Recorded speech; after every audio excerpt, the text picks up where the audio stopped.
Good afternoon, ladies and gentlemen. Welcome to Memorial Field here at Memorial Stadium on Slocum Road in Dartmouth. It's girls soccer on tap today, 4 o'clock start. We welcome you live to the broadcast. Evan Massoud with you this afternoon as the Durfee Lady Hilltoppers come in to square off against the Dartmouth Lady Indians in Southeast Conference play. Dartmouth coming into play at 8-2-2. It's been a really good year for Coach Scott Boudreau's Lady Indians, and considering that they had 0 returning starting players this year, to be at 8-2-2 after 12 games, Coach is very proud of his players and couldn't be more pleased. On the other side, the Lady Hilltoppers have also had a great bounce-back year, led by head coach Ami Roach. 7-5-1. They're coming off a highly controversial loss against Brockton on Tuesday, a game in which the Hilltoppers lost 4 players to season-ending injuries. So they're going to be dealing with a bit of a skeleton crew this afternoon against Dartmouth. A number of players having to be called up from JV just to field the team today. So been a tough go of it this week for Coach Roach. But the Lady Hilltoppers, one thing I will say, seeing them very often, being in Fall River with Fred TV, this team does not quit. They are fast. So for you Dartmouth fans who haven't seen Durfee, the Hilltoppers are fast, and one of the fastest is who's going to start us off here, number 10, Emma Mcdonald. Her sisters went through the program as well, Isabel, and she is just as fast, very prolific player. So she's a player to watch on the opposing side, I can tell you that. As we are underway, this one goes out of bounds. Let's run down the starters for both sides as the 40-minute clock has taken off. And we will start with the visiting Lady Hilltoppers. We have sophomore number 6, Emily Coelho. We have freshman number 3, Caitlin Cucci. We also have number 8, Maddie Tabikas. Number 9, a sophomore, Julia Raposa. Sophomore number 10, Emma Mcdonald, who we just mentioned. Junior captain, Amelia Diaz, number 11. Following her, we have number 14, a sophomore, Julia Hargraves. Freshman number 16, Abigail Saunders. Freshman number 19, Liv Rumsey. Junior number 23, Julia Matos. And the keeper, sophomore number 25, Abigail Carrero. For the Lady Indians, number 2, Sophia Giosa. Number 4, Sarah Kelly. Number 5, Kylie DaCosta. Number 7, a captain, Gabby Santos. That has gone down into the corner. Hargraves giving chase, but scooped up. Number 14, Meredith Sylvia. Number 17, Kaylin Rutkowski. Number 18, Captain Eileen Boyle. Number 19, Isabel Sagan. Number 20, Madison Stott. Number 22, Alexia Almeida. And in goal, number 0, Kate Smith, who made that scoop as Hargraves was coming in on her.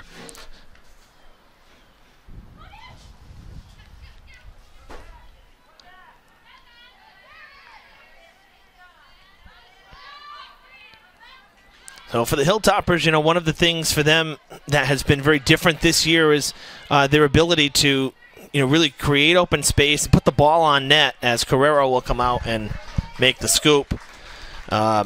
It's one of those situations where, for last couple of years, goal scoring has been difficult.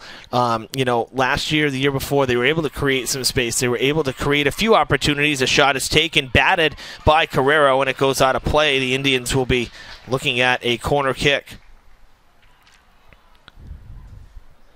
We'll take a look at that.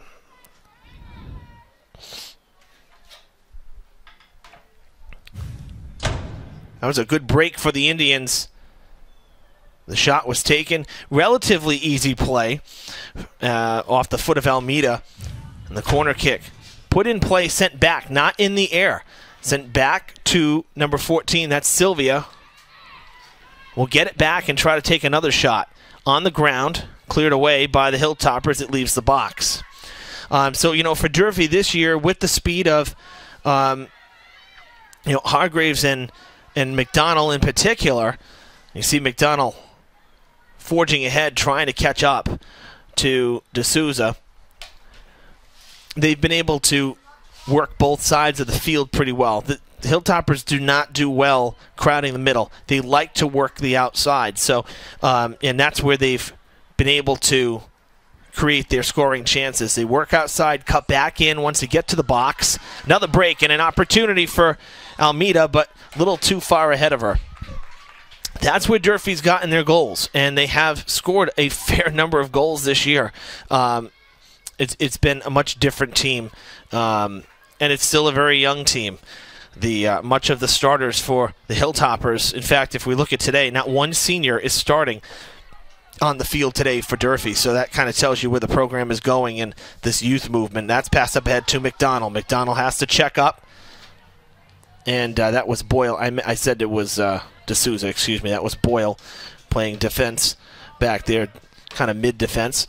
Now for Dartmouth, though, on the other side, Coach Boudria said he is thrilled with the defense of his team. So you have a team in Durfee that's done pretty well offensively this year against a team that is tough defensively. The Indians have allowed 4 goals in a game one time, and that was in a loss, and that was the most they allowed in a game. The rest of the year, the most they've allowed in any games was 2. So they're averaging, basically say it, a little over a goal per game. That's not too bad. So that shows you the defense has really done a good job at clearing out the ball and limiting what the forwards on the opposing team are doing. As we wait for a throw-in here from Tabikas.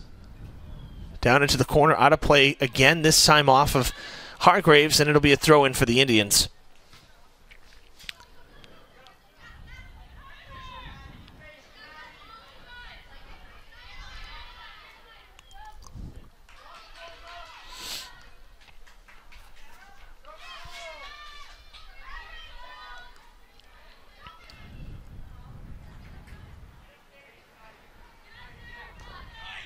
Down the sideline, giving chase as Almeida, cleared out, and sailing over the production truck. Out of play.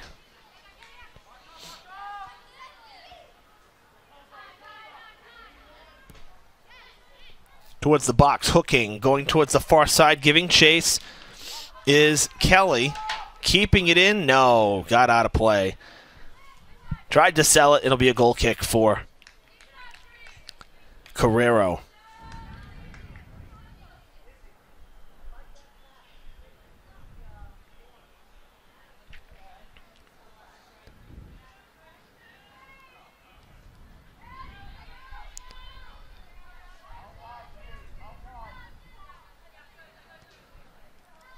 The Indians, they're coming off a win, a 1-0 victory right here against Somerset. It was on Monday afternoon on Columbus Day, 1 o'clock game while there was no school. That was, of course, non-league play. Their last conference game was a loss last Tuesday, October 5th, at Bridgewater Rainham, 4-3. So the Indians have not played since Monday, so they got that extra day of rest this week while Durfee was playing on Tuesday.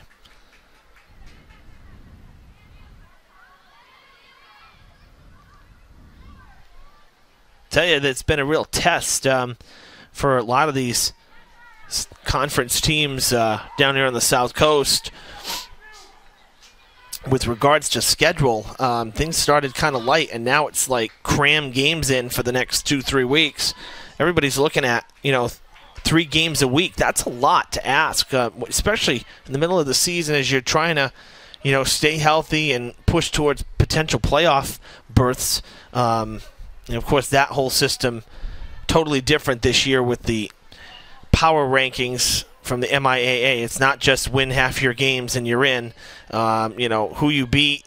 They basically implementing the football setup in terms of points that they did implement a few years ago, and now they're doing that for across the board with sports. So who you beat, if you're a lower division and you beat a higher division team, then you get more points because you were an underdog essentially, and they're a higher division than you. So there's a lot of it's some crazy calculation, mathematical thing that's just far beyond my scope, if I'm being honest. It's just, I don't know. Win half your games and get in the tournament. I think that's just so much simpler. This just complicates things.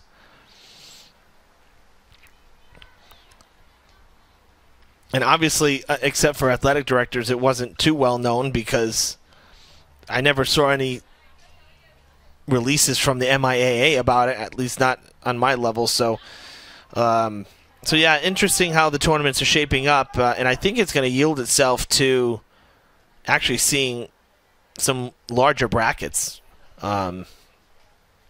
Because let's face it, down here where we are, at least for Division 1 and 2, these teams where you only have conferences with 5 teams. Think about it, if the Big Three in the old colony were still in effect, right? You'd have 2 leagues that are 3 teams.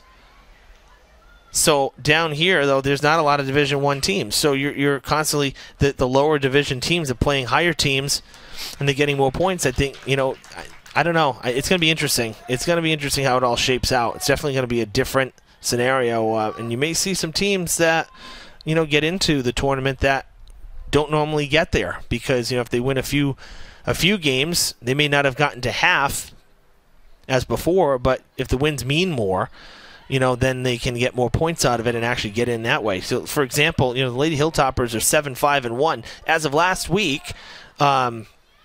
Last Thursday, when I was at Durfee for the girls' game against BR, shot taken and put on net. Smith making the play.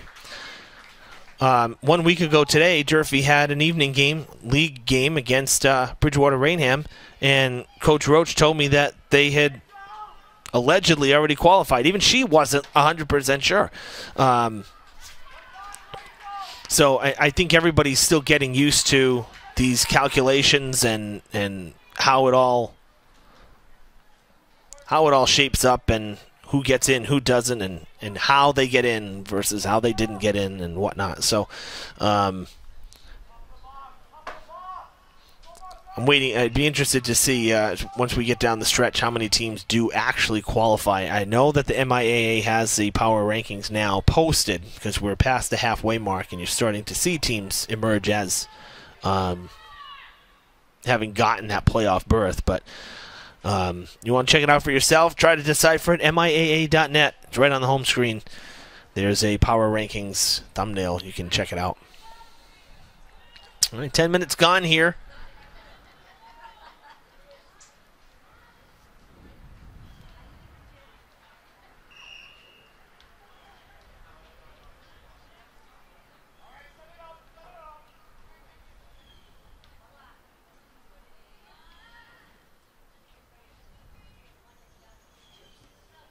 Free kick on the far side.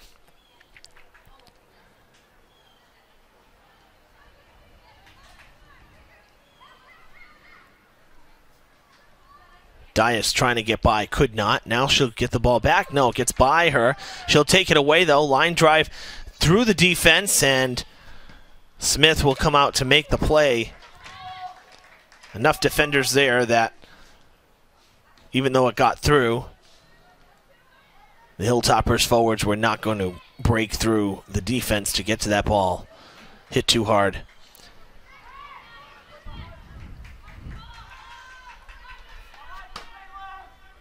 That was lofted over the defenders by Stott, but quickly getting there and clearing it off to the sideline. It'll force a throw in, and the Lady Indians subbing 4 here. Big switch up for Coach Boudria. 13, 16, 23, and 24. So Martins, Green, Cabral, and Oliveira all coming in.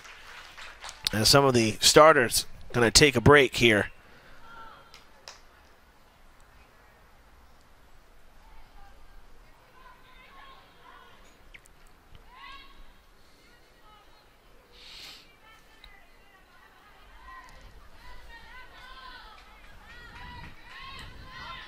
Good pass up the field to Hargraves. It gets by.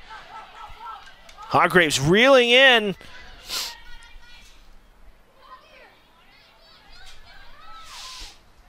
Couldn't take it away, but I'll tell you, that was a good burst of speed. As Hargraves was reeling in, Boyle and Seguin. Shot taken, and it will sail out of play, landing along the berm behind the goal.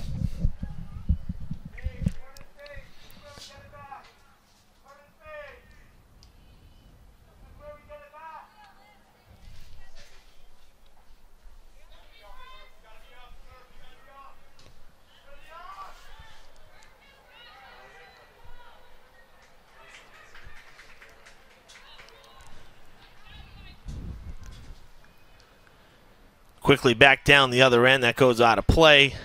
Purposely sent out of play. Again, a reset now as the Indians will throw in.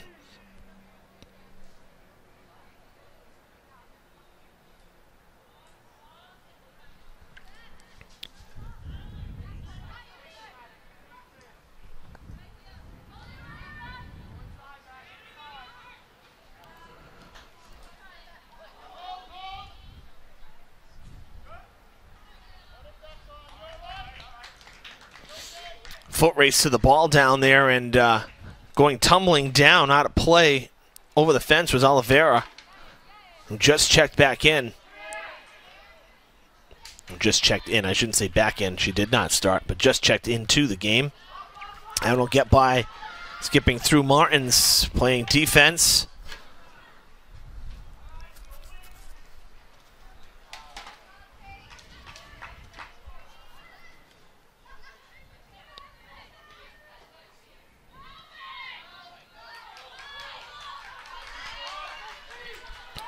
Another chance for the Indians. Shot taken on the ground. Carrero goes down to dive and make the play on the turf. It was wide left of the goal, but still went down to save it just to be sure.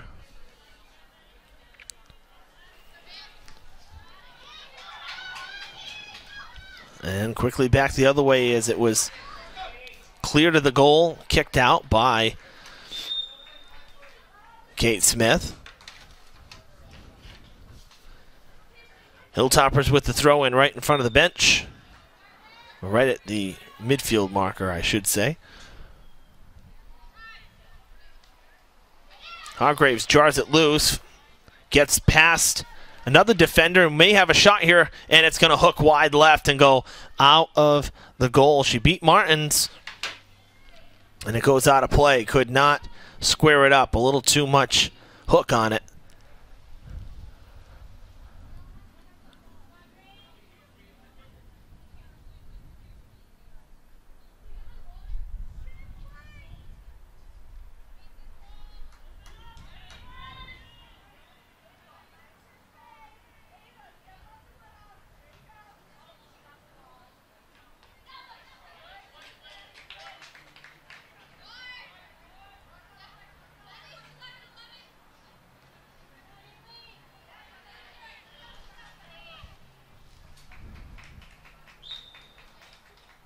Hargraves gets the bad news. Dartmouth ball.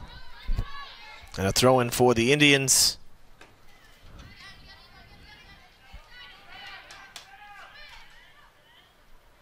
Giosa will kick it back to Smith.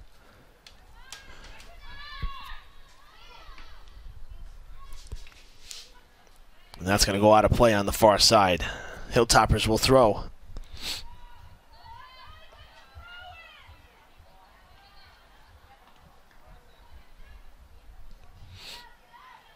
Weaving through traffic and then having it taken away.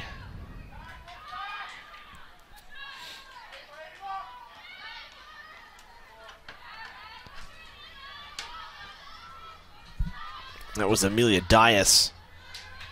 Another very fast player for the Hilltoppers. Foot race on the far side now. Out of play it goes as Green clears it, stops the forward progression.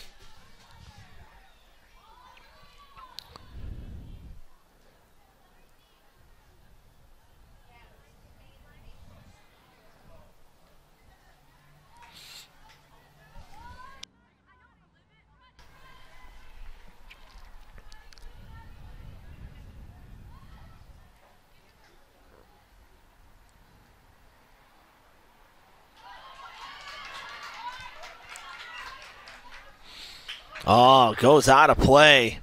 I thought they had the sidelines working pretty well there. And Cabral had it go out just enough. And, of course, the official standing right on the line as she was going up the field towards him. So an easy call. I mean, from this angle, obviously a little different. But that one goes out as well. Should be another throw-in for Durfee. And Julia Matos, who's been doing a lot of the throw-ins on that far side. Coming back to her, out of play. And let's do it again. Third time's a charm.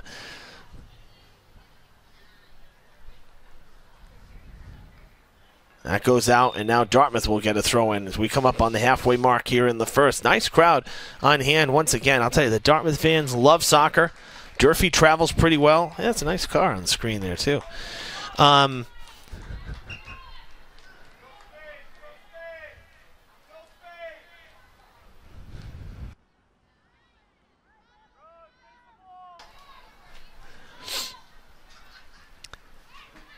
Yeah, decent crowd, though, for Durfee. Really good crowd, though. Dartmouth, again, as usual, coming out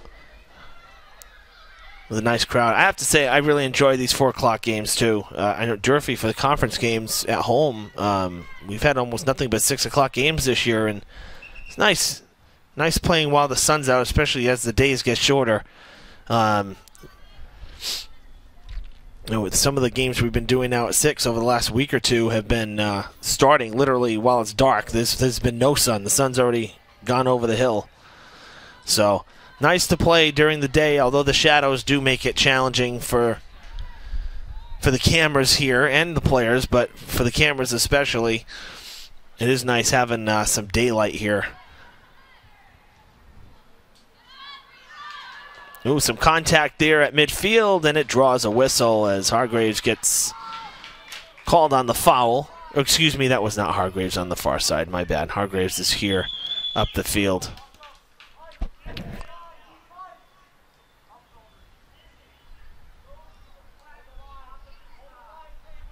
So a free kick right around the 50.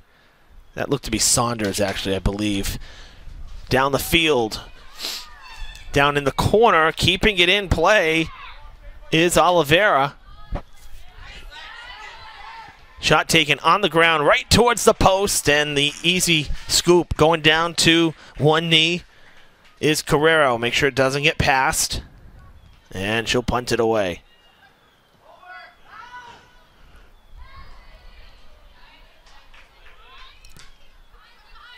Booming kick, lots of backspin, and it's going to kind of stick its landing a bit. Hargraves lofting it over Boyle. And Mcdonald tried to get there in time, could not.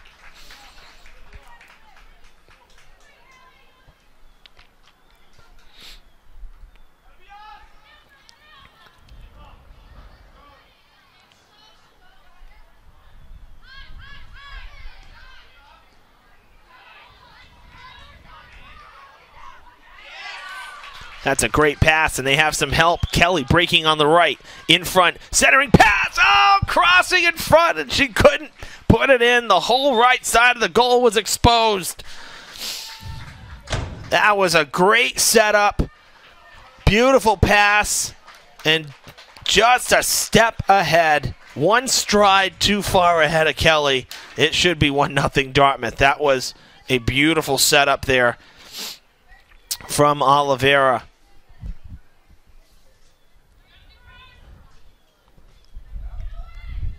Tough break for the Indians.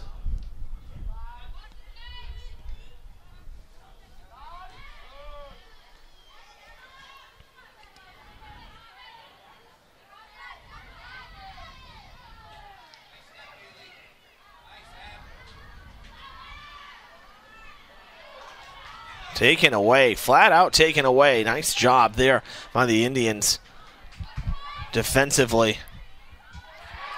Another chance for Dartmouth, and a bump, but the ball stays. Shot taken, and it's good. Giosa got it back after the bump. And it's 1-0 Indians here with 16:43. I want to see that bump, though. Was it the Hilltoppers that bumped her? Yeah, so luckily Luckily for Durfee, that could have been a penalty kick anyway, so Saunders running in, causing the collision, but great job by Giosa to stay with it, got the ball back, and took the shot. Carrero could not get back. She was leaning more toward the right side, and Giosa went left side.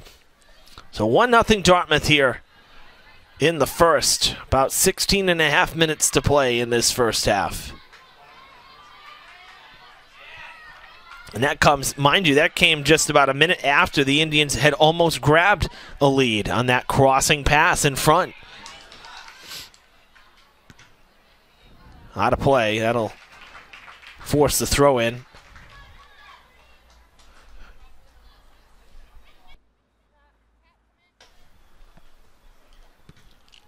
Booming kick crossing the field.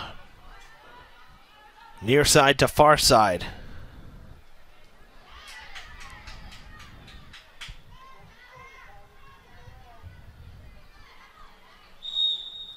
Mcdonald goes down. Free kick coming for the Hilltoppers.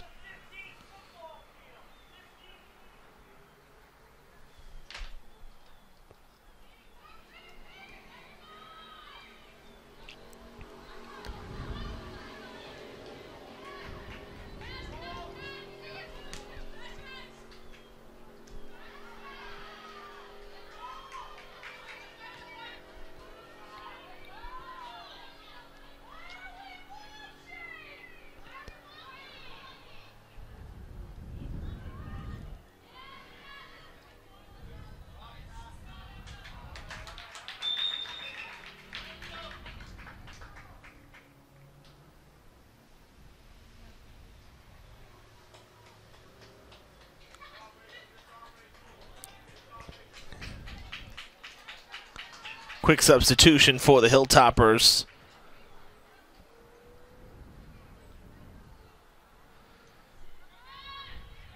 As Silva came out and Coelho went back in. That was the hold for waiting for Matos to throw in.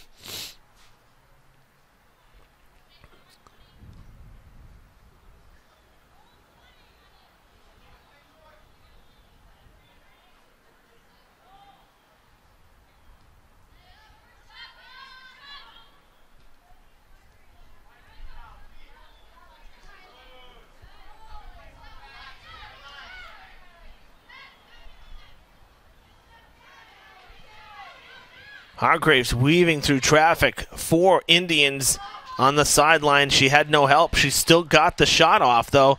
Not a very strong shot. Easy play for Smith. Diaz cuts it off. It goes straight up in the air, and she stays with it, goes out of play.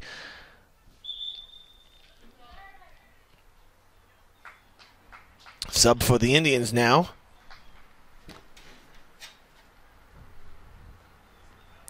Boyle coming in for Sylvia.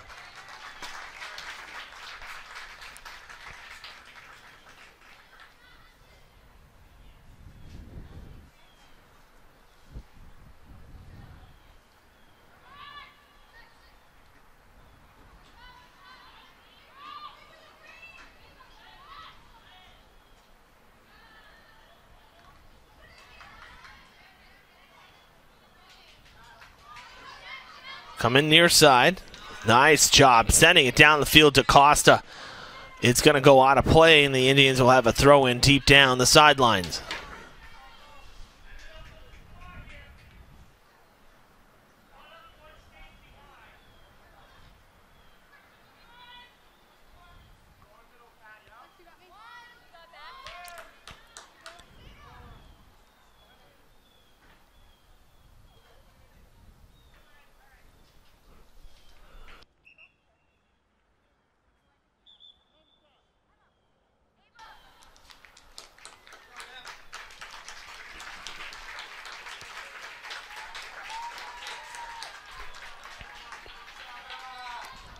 Caitlin Cucci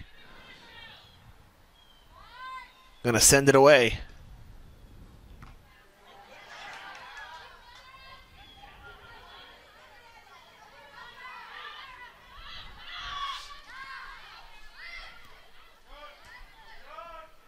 Pass to Mcdonald, came up and hit her hands, and will play on. Wow, they're letting it go. Certainly looked like it hit her hands from here. Well defended Martins. Able to outrun the speedy Mcdonald.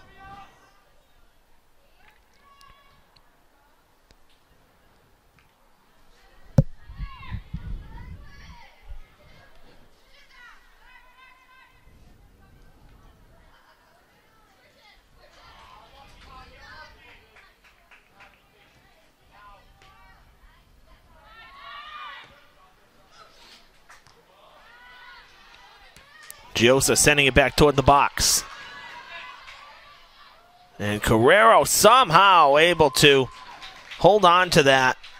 Had Kelly coming in fast, and Carrero's teammate or defender there wasn't able to really hold her off. Diaz loses it. It's cleared away by Seguin, sent down the field, and giving chase now. Cabral, it goes out of play. Durfee will throw in deep down the field. No, Indians ball. 3 more subs for Coach Boudria, who's really moving the bench with the starters around here. Lots of personnel changes over the last 10 minutes or so. All 3 forwards essentially coming out right now. Well, Cabral more of a defender, but Cabral has been working the sidelines and pushing down the field. And Giosa, midfielder, but she's had some shots. She scored the goal. So some of the attackers coming out now for the Indians. Hilltoppers trying to clear it out of the corner.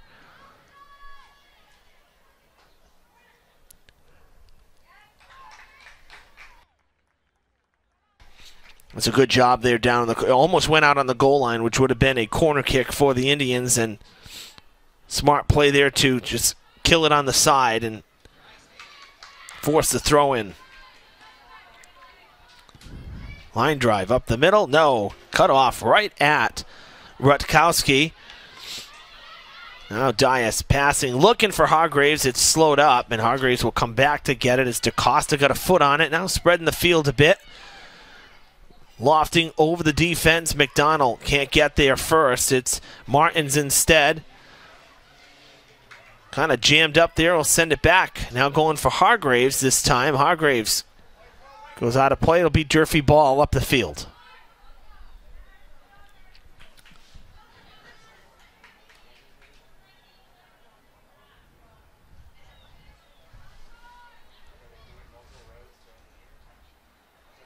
That one skips by. That's heading towards the crowd. Another throw in for Durfee.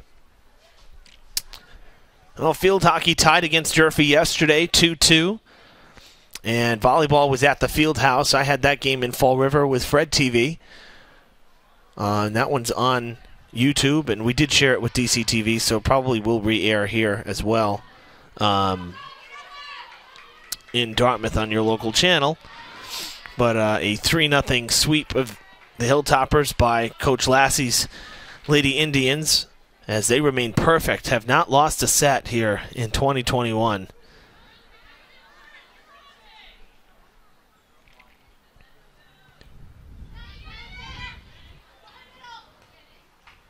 The boys are rematching at Durfee at 6 o'clock tonight, so imagine we'll have a number of Dartmouth fans hitting the road for this evening's game. It's senior night for the boys in Fall River. And really tight match here earlier this season, which we covered. I was here for that one too, the boys game, and that was a heck of a game. Durfee ended up coming away with the win on a late goal from Colin Hargraves, who is Julia's brother. Julia playing here for Durfee on the girls team. That was really quite the game, though. We saw a little bit of everything in that one here at the stadium.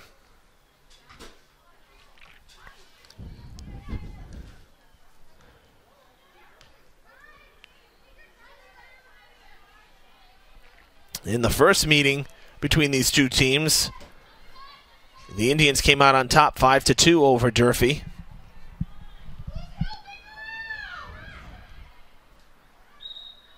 That one goes out on the goal line. The Hilltoppers will have their first corner kick of the game, and it comes here in the 34th minute, the 33rd minute.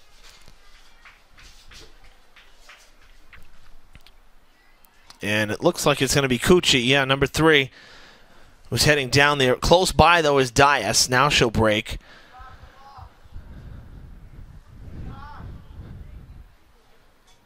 A little obstructed there by the other goals on the side. Shot taken. No, blocked. Coming back is Cucci. Met by defenders.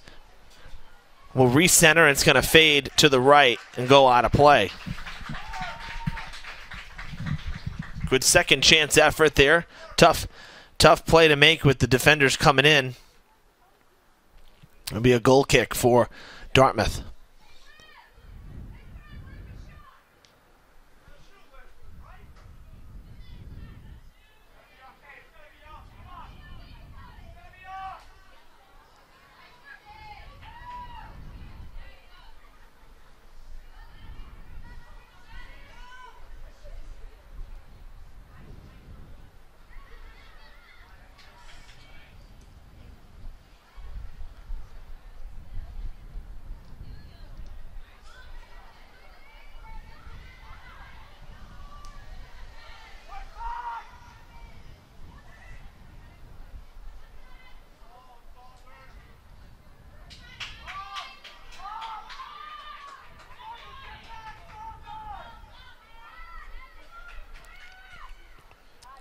That one cleared away again down the sideline.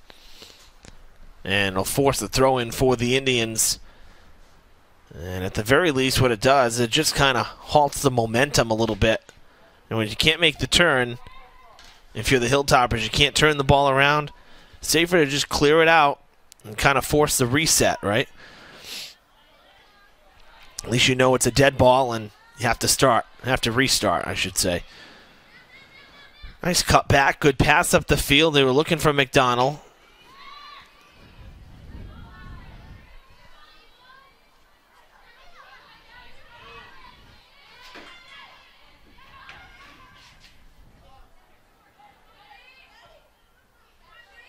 Low line drive towards the goal.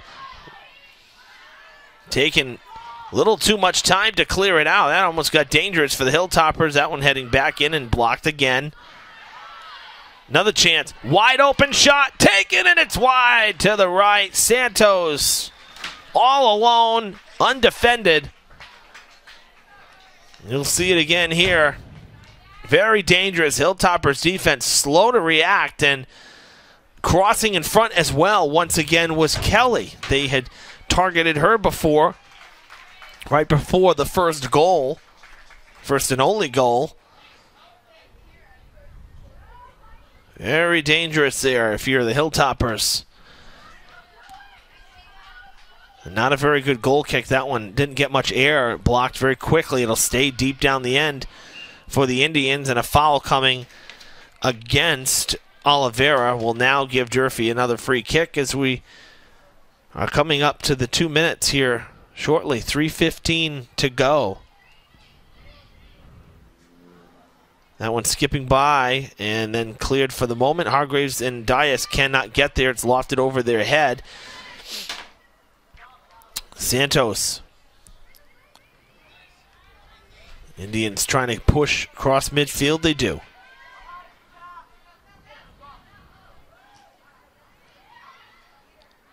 Diaz passing up ahead. Great pass. That's got enough.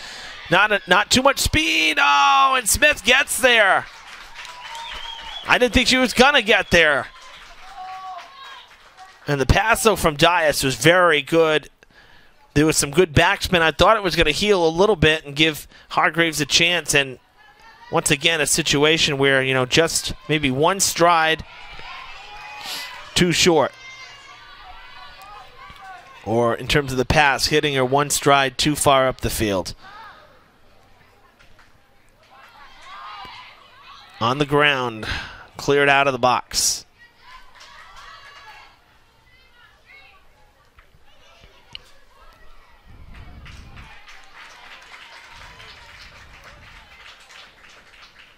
All right, clock is stopped at 2 minutes.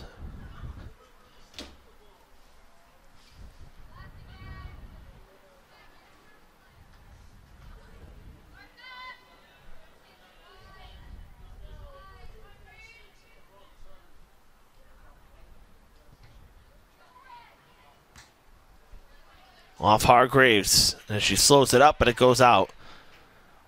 And it'll be a throw-in for the Indians. It's Seguin.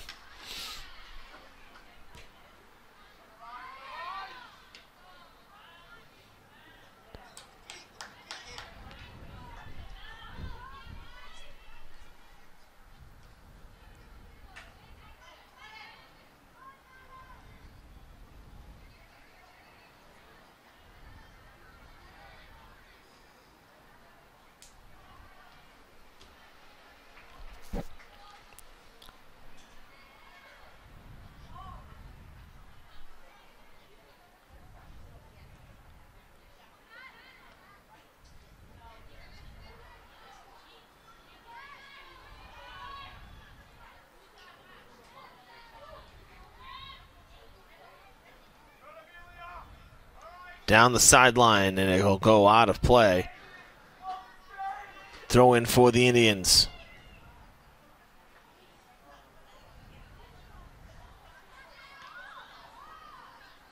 That goes out as well. Should be Durfee ball now. In real time here, 15 seconds. Clock is stopped at 2 minutes, but real time, 10 seconds now left in regulation.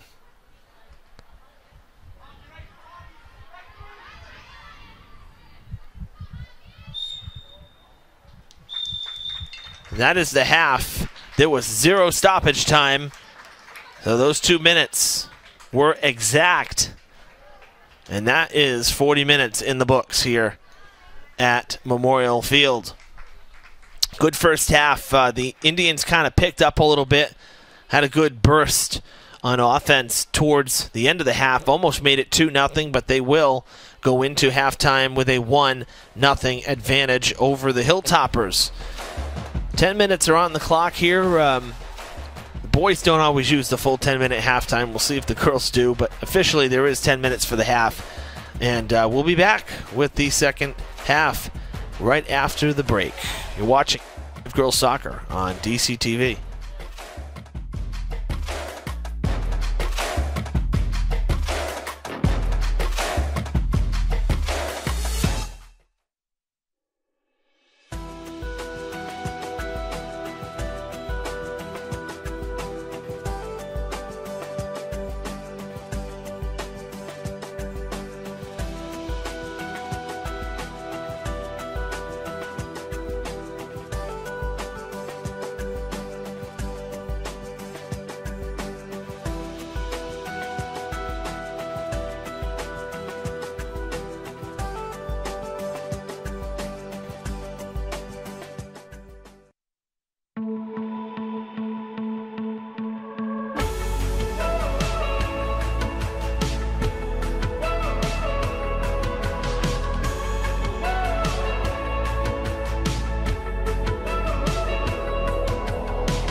Memorial Field here in Dartmouth. You see the Durfee Lady Hilltoppers still in the huddle. 5 seconds left during the halftime break. Durfee using it all. Dartmouth seems like they've kind of been ready to go for the last 2 minutes or so. They made their way back to the sidelines at around 2:20-ish. But Durfee using all of it. I have to say, given what went on for Durfee in their last game on the road in Brockton, fielding a team here, having to call up a number of players. The Hilltoppers lost 4 players to season-ending injuries in that game at Brockton on Tuesday. So they had to bring up a lot of girls, and they were already short a few girls as well who were out for the year. So when you consider the adversity they're facing, to only be down 1-0, I have to, applaud Durfee for not quitting and not, saying, oh, geez, there goes our season. No, they came here to compete, and I'll tell you, they did a nice job at going toe-to-toe with Dartmouth in the first half. Again, as we closed out the half, I said Dartmouth, kind of got that offense going a little more in the second half. They were about the last 15 minutes from really where they scored towards halftime. I think the goal gave them a little extra burst of momentum. But, in terms of starters that Durfee lost, players that really impact the team. A captain went down. Alua Rio went down. She's very fast, and she used to work in tandem, with getting the ball up to Hargraves and Mcdonald. Noon's a defender. Souza as well. These are girls that really all had big impacts on this team, and part of why Durfee has had success this year. It's always, you gotta go, next player up, right? We always say that. It's easier to say it than to do it. But I thought that the Hilltoppers, with this new look and having to bring up so many different players now, thought they looked pretty good here in the first half, and they definitely hung with the Indians. See what comes of these final 40 minutes, and if the Hilltoppers will tie it up or if the Indians will pull away with a couple of goals here. Again, the first time these two teams played, Dartmouth won it 5-2. So a 1-0 game here after just 40 minutes. For Durfee, I'd call that a win, to only be down by 1.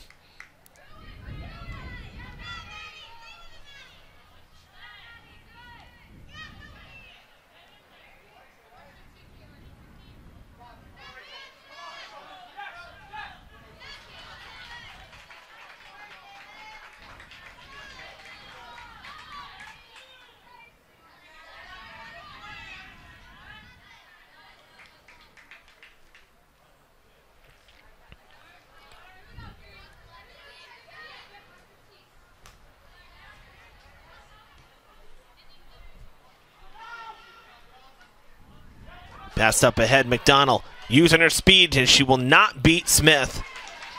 One of the few times Mcdonald was able to actually get by the defenders. They've been very fast for the Indians today, too. Don't be fooled. Dartmouth has some fast players as well. But that time Mcdonald got by, just that the ball was too far up ahead. Taken away by Rumsey, now sent back toward the circle.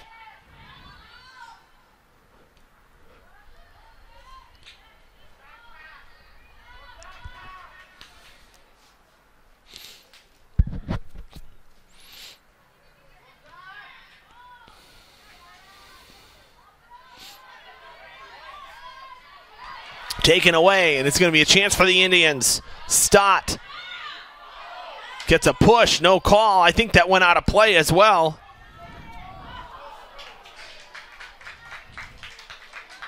Wow. All kinds of chaos down low.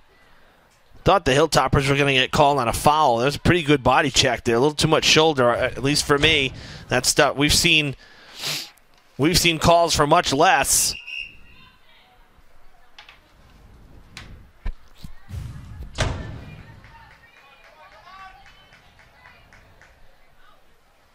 And a timeout called on the field. Just 3 minutes, not even 3 minutes into the second half.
Goal kick for Durfee as we restart here. Going to go on the ground with it instead of down the field. It's going to come right back to Cucci. Hilltoppers living dangerously. We saw that at the end of the first half, too. The defense started to break. The Indians starting to find some holes.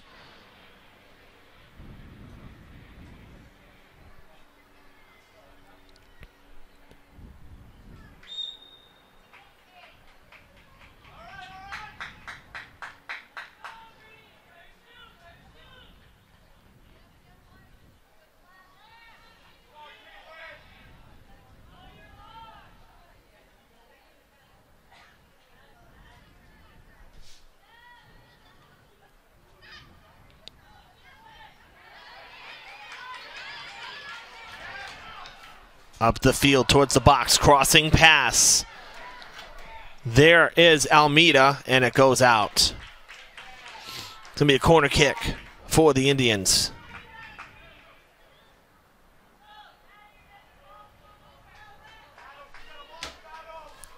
On its way, high kick, hooking, landing in the box.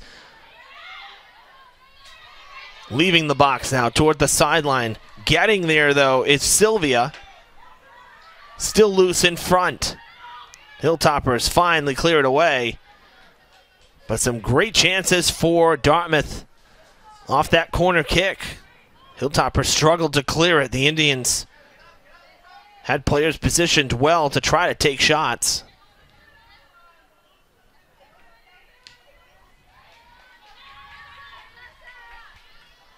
Matos kind of got tangled up there with Kelly. And this should be a goal kick for Durfee.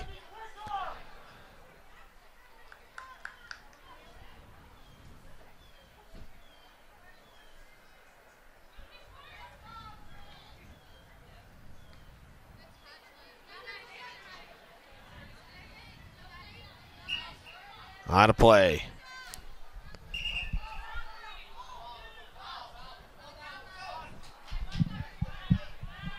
It'll be Durfee ball. Oh, it's a free kick. Okay, free kick. I'm going to say, Rumsey got just very little tripped up. She still stayed on her feet. Couldn't keep it in play, and I guess they called the foul. That's what I'm saying. There was very little there. And they called that one, but the check down the other end, that the hit that Cucci put on the Indians.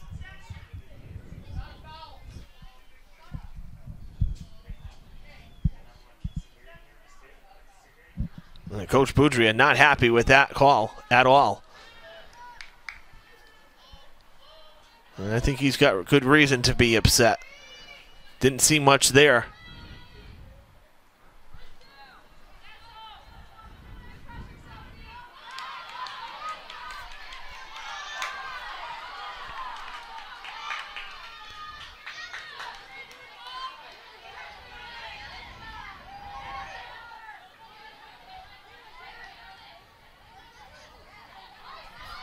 Rumsey keeps it in. Good footwork.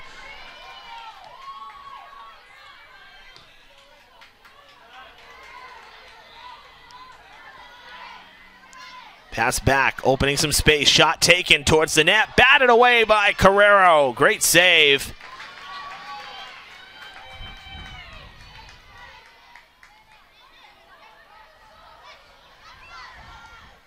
That's towards the net, off the crossbar, and it bounces back to the field of play.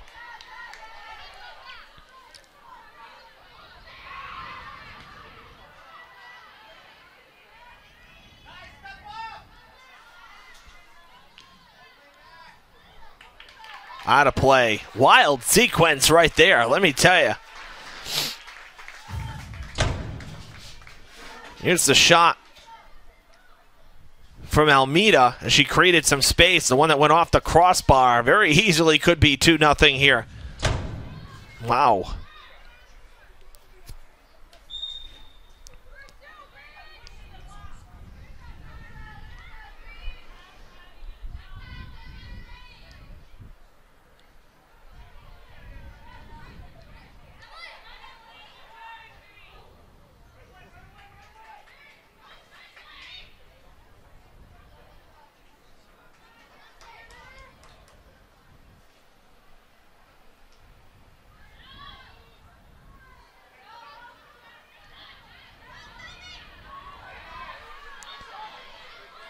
Another chance. Shot taken, and it's by Carrero. 2-0. They went right back to Almeida, this time on the near side of the field. The hooking ball, there was a lot of movement on it. She had plenty of space. Hilltoppers late to break to the ball, through the defense and through the hands. That's a tough goal. 2-0 Dartmouth. Hard fought, hard earned goal there for Alexia Almeida.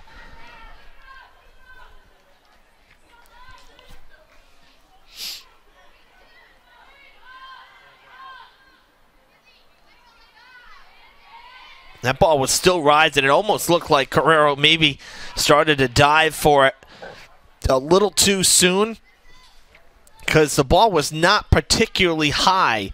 It's more of a line drive, and it went over her hands. She was already going down, so maybe a little bit of an early reaction that time.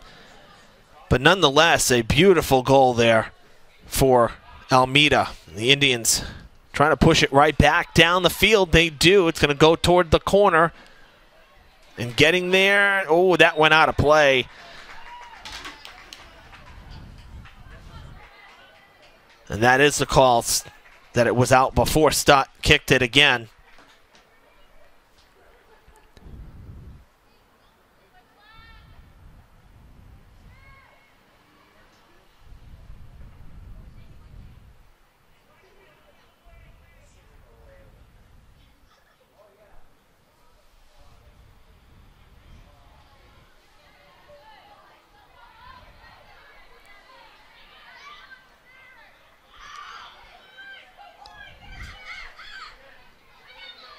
Catching up to it is Coelho. She'll get the pass back, and out of play will be a throw-in for Durfee.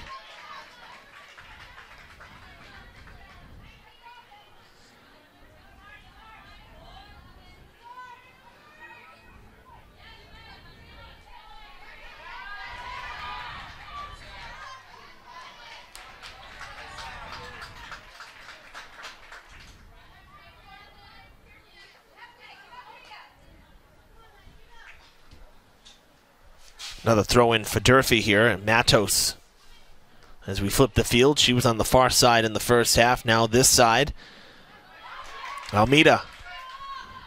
And she keeps it in, cuts back. Centering pass is cleared out of the box momentarily.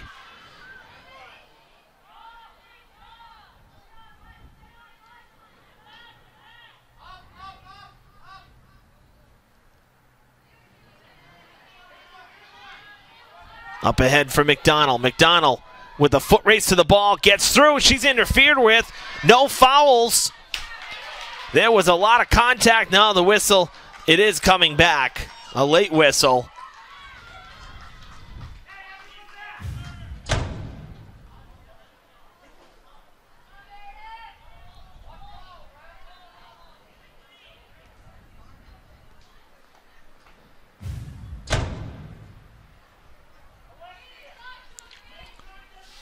All right, free kick for Durfee. And it's Diaz taking it from deep down the field. Wide left, just missing the post, and out of bounds it goes.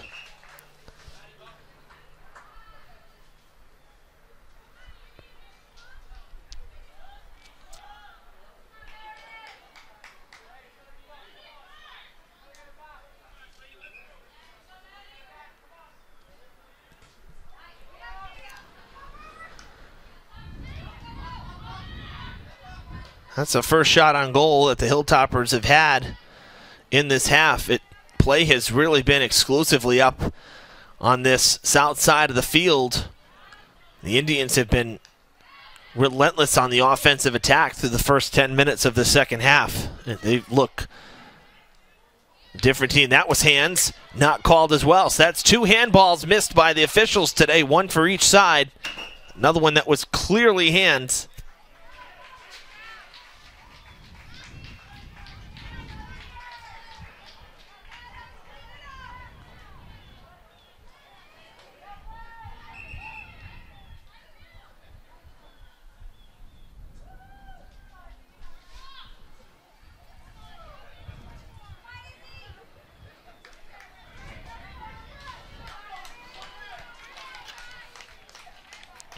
Sagan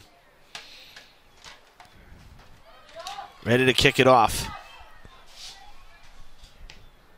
That's going straight and out of bounds. Didn't end up hooking at all.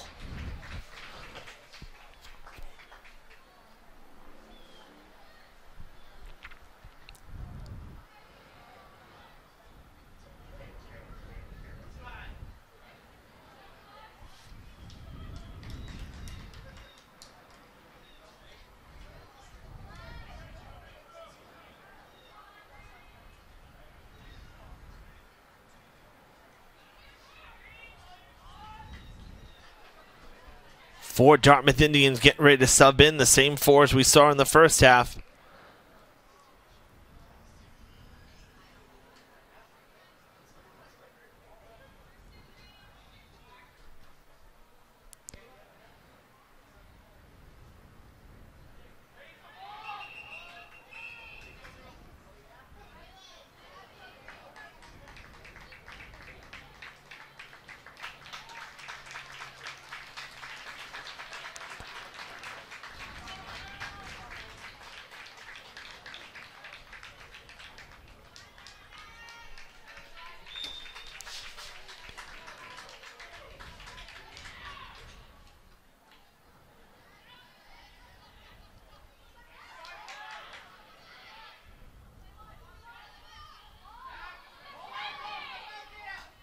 On the ground and into the side of the net.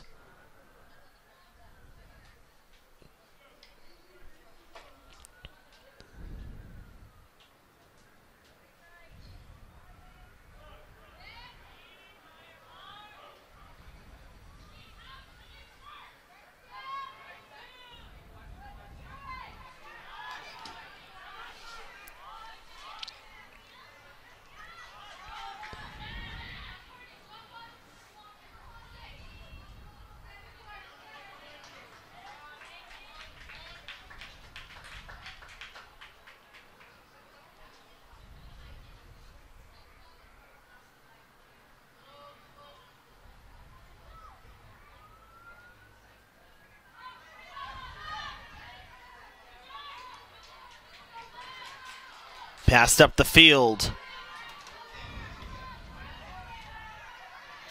Hilltoppers take it away. They had the numbers this time down the field. Out of play it goes. Dartmouth will have a throw in on the far side.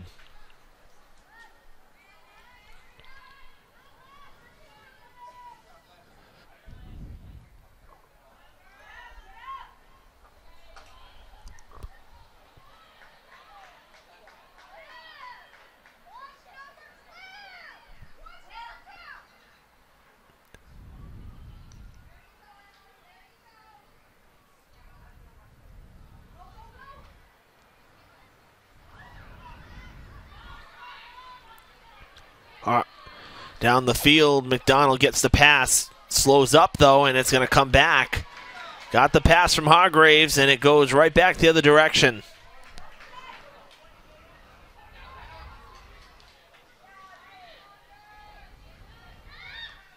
Back to Hargraves on the far side.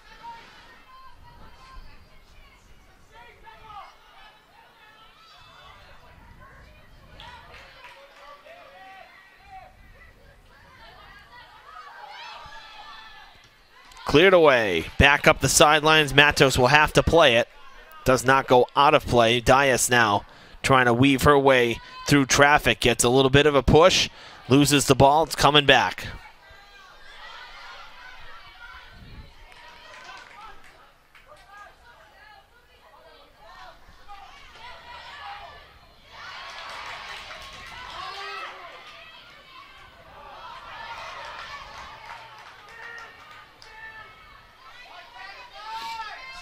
The Indians have forged ahead again. Batted away by Carrero. It comes out and cleared by Durfee's defense.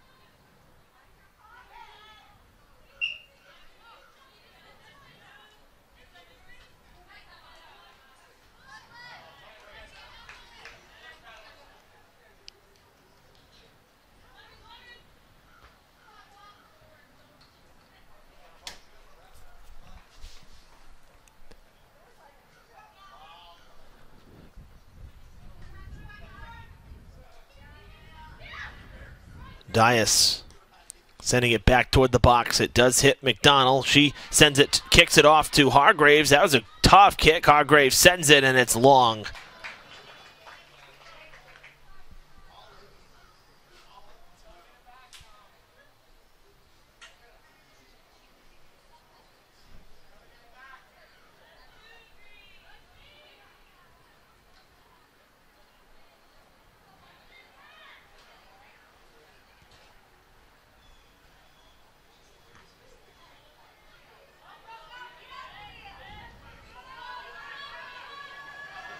Right back down, the Indians go.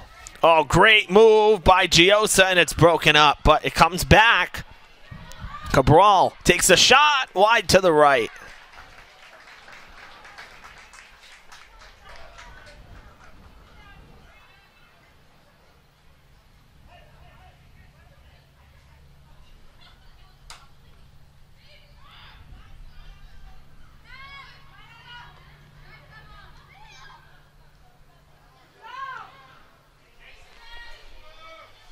Smith coming out will make the play easily.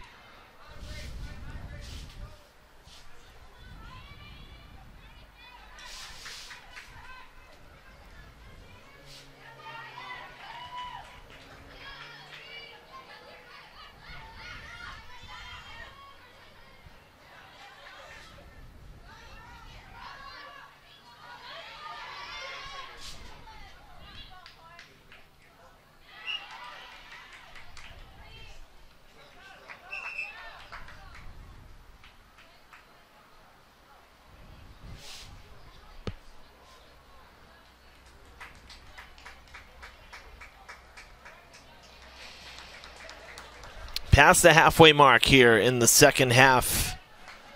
Less than 20 minutes to go. A 2-0 Dartmouth lead. A goal late in the first and a goal here early in the second. Hilltoppers have struggled offensively today. Had some decent chances in the first half, but really haven't had an opportunity to get much going here in the second half. Been all Dartmouth, and now they got a corner kick. Far side, it'll be Almeida. Near side on the corner kick here. Right side, south side, Slocum Road side of the field. On the ground, kick back, loose in front, and that'll go back toward the side, right back to Almeida. And it's cleared up the sideline. Stays in bounds, having to play it. It's Green. Back to Giosa. That's going to hook left and go out of play.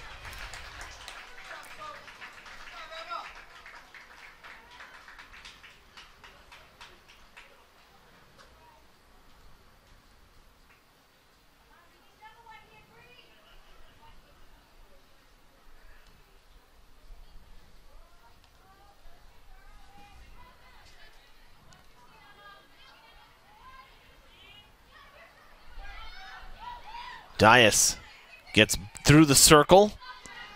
Hargraves calling, wide open on the far side. Checks up. DaCosta is there, trying to get by her, back to Diaz, trying to spread it out a little bit. To Mcdonald, down low. Mcdonald loses it, can't take the shot.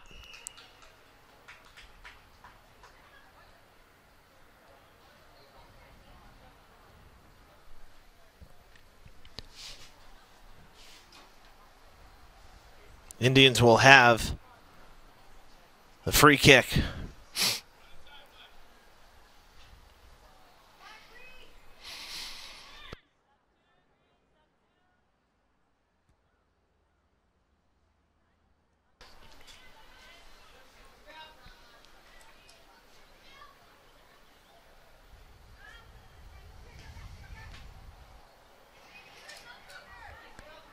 Indians will be right back at it tomorrow. They hit the road, square off against Dighton Rehoboth, the Falcons.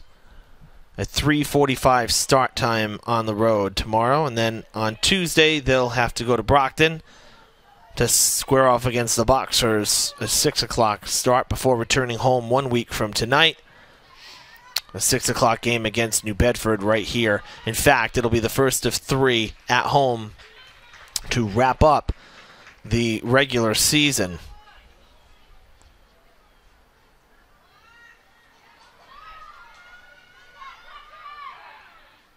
Kept in, going tumbling into the fence.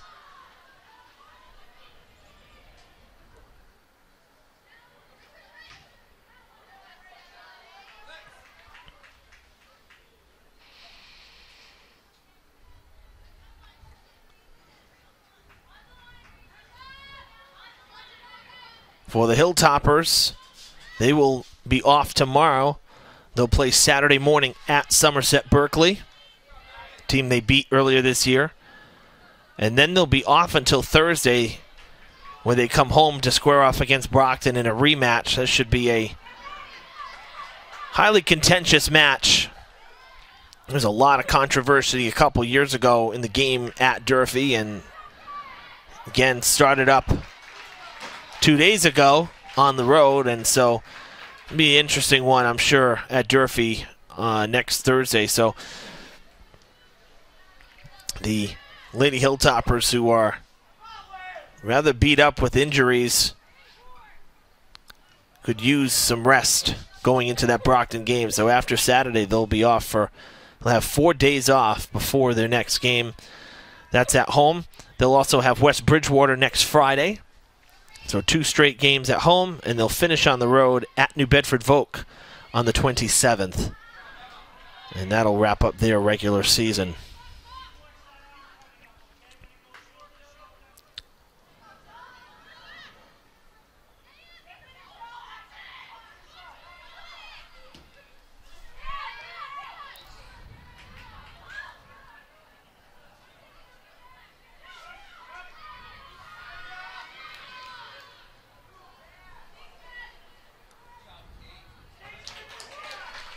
Scooped up by Smith. Rather routinely, and she'll send it off. It's going to go out of play. Went out off of Hilltoppers number 15, Rachel Silva.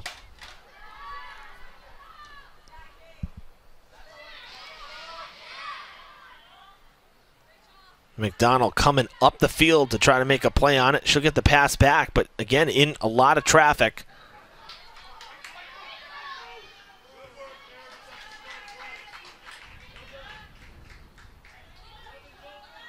Matos will throw in. I mentioned earlier in the game that, Durfee likes to work the sides of the field. They like to spread it out, and that is something they have not been able to do today. The Indians have done a good job at forcing the ball into the middle of the field, and then when it gets all bunched up, not able to create space. And that's been problematic for Durfee on the offensive push.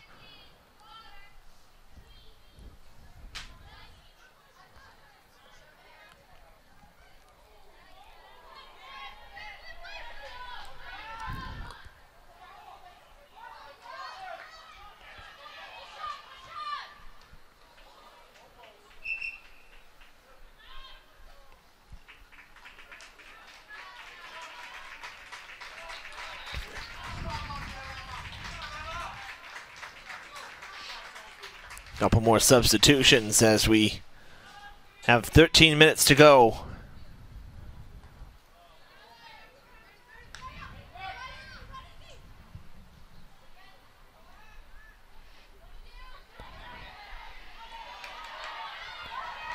Pushing ahead and a chance for another goal. Weaving, shot taken, and it's going to go out. It was deflected, but wow, what an effort from Sylvia.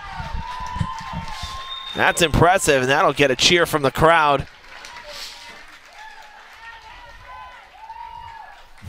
Talk about doing it yourself here.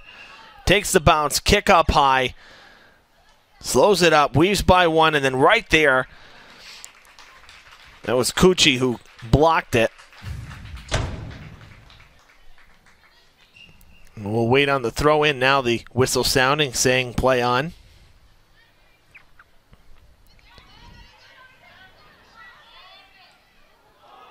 Collision down low. Durfee ball.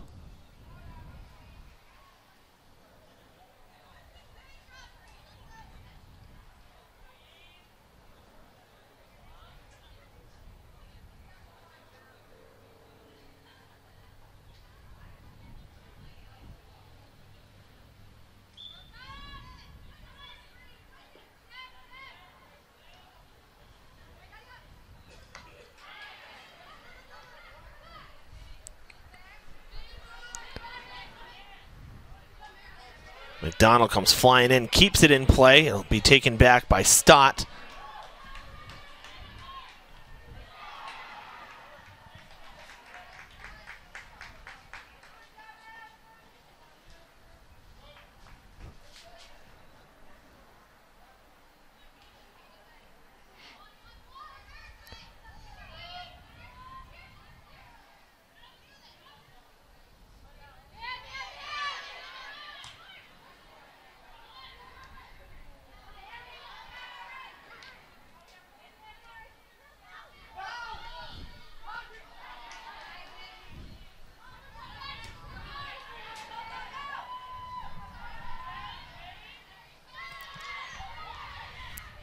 Kelly trying to pass it up the field. Had Santos breaking, and the goal will go. They got it back to Santos. And that's going to ice this one. 3-0 Indians with just over 10 minutes. Looked like they wanted to get it to Santos initially. Santos jarred it loose. Took it away. Wow, didn't even take it away. The ball just got away. She just came in and took a swing at it. And it beat Carrero. So goals from 3 different players this afternoon for the Dartmouth Indians. And that goes right to what Coach Boudria was telling me. He says, you know, we never get to a situation where we say, all right, this player has to score today or that player has to score. He says he's getting contributions up and down the team. It's balanced. That's what you want as a coach. And that's what we've seen today by the Lady Indians. Everybody getting involved.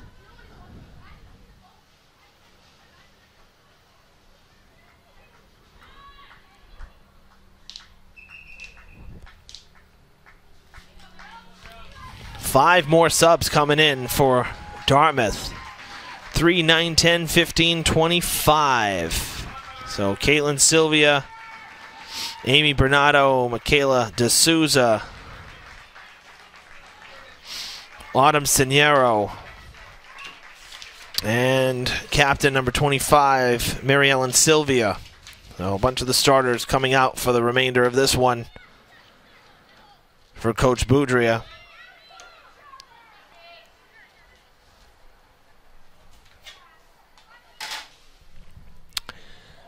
Well, the Shadows have made their way all the way to the far side. No more sun on the field except for the 3 spectators in the visiting stands across the way. There's one bit of sunshine on them, and that's it. Down in, it's like another time zone, all alone.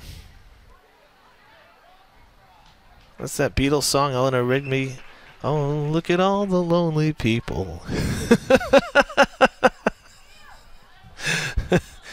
Hey, they're enjoying. At least, you know what? They're warmer than every other person on this side of the stands. I can tell you that for sure. Great shots by our camera crew, as always. All right. Less than 10 coming up on 8 minutes to throw in there from D'Souza.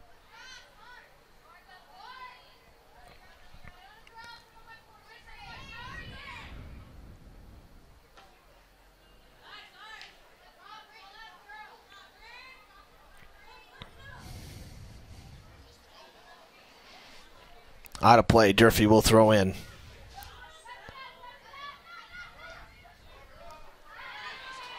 A header flying in for Durfee with Silva.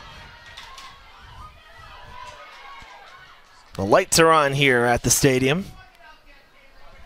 Gotta love the LED lights I mean, it was instant. It looked like a flash vault went off. Seriously. Instant light here. No warming up. None of that stuff. These actually are great lights that were installed when they redid the field here. Very different. Very sleek. I can't recall seeing... oh, there they are. They're like flat panels, of course, because they're LED. So, and they give off a tremendous amount of light.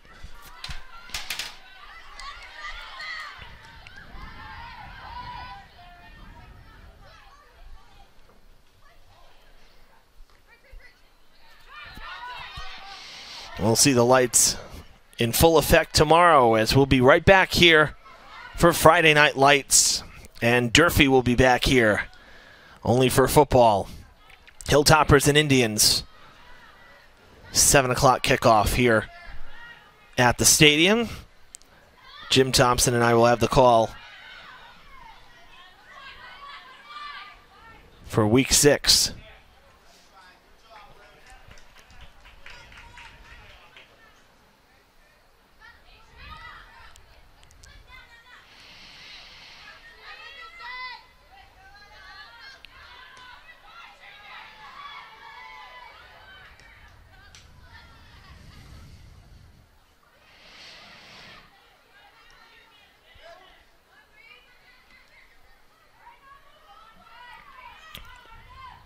Oh, Mcdonald goes flying.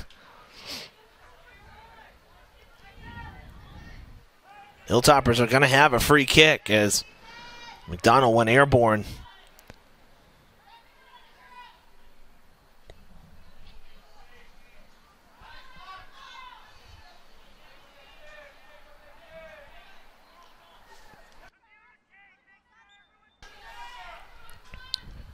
Cucci with the free kick. It's sent right back out of the box where it came from. And Dartmouth's defense, once again, lined up in the right place. Out of play it goes. And Durfee ball.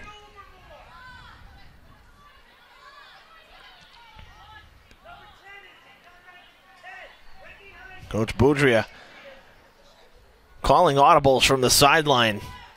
Didn't like the set. Wants certain players defending in different spots. That one goes out. It'll be a Dartmouth throw-in.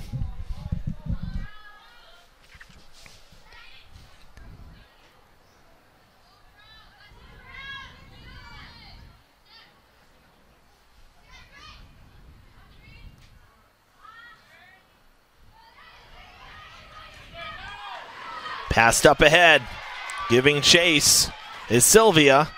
They'll send it back to Carrero, and the ball comes loose. Carrero's out of the net. I don't know why she didn't scoop that up. Dangerous play.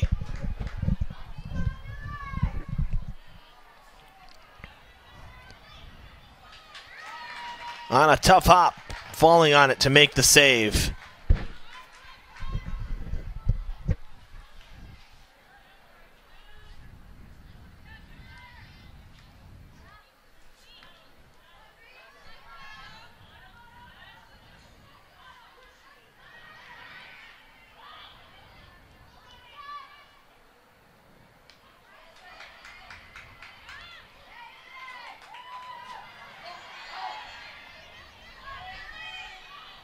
Cucci gets it free. Go to Mcdonald. Back to Hargraves and sent up ahead to... Oh, and it's broken up.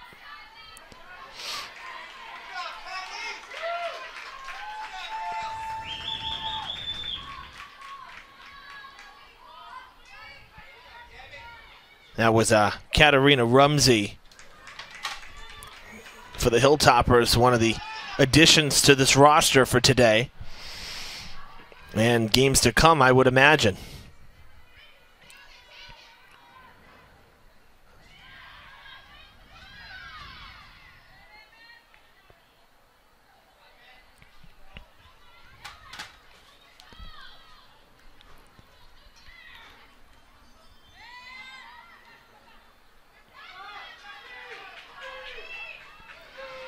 Mcdonald forging ahead, slows up.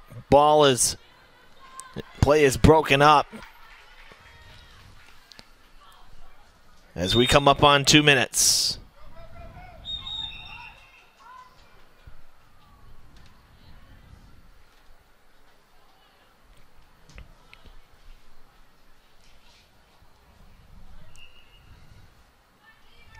Throw in on the far side.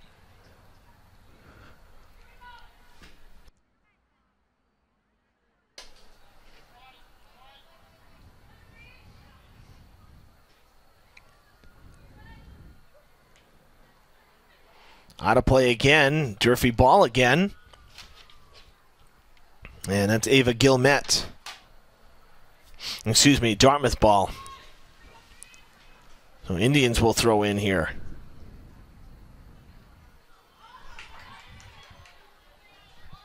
Clock is stopped here at the stadium. Got my timer going now. Coming up on 1 minute 5 seconds. 1 minute 5 seconds. And again, we've had really no stoppages here, so this should end in real time. Less than a minute to play here at the stadium. The Dartmouth Lady Indians going to grab another victory. It'll be their 9th. And for Durfee, 2 straight losses in the conference.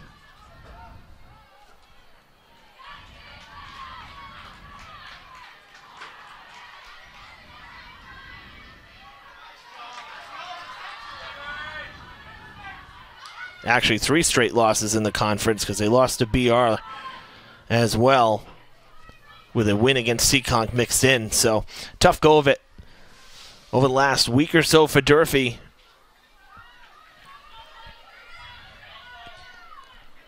And again, the injuries not helping either. That one sent high and deep down the field. Smith makes the play. 5 seconds on my counter. We'll see if we're synced up with the officials. Oh, that is it. That's game.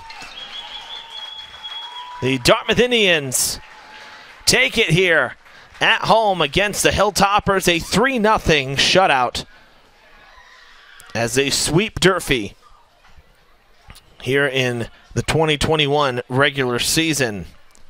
With the win, Dartmouth goes to 9-2-2. The Hilltoppers drop to 7-6-1.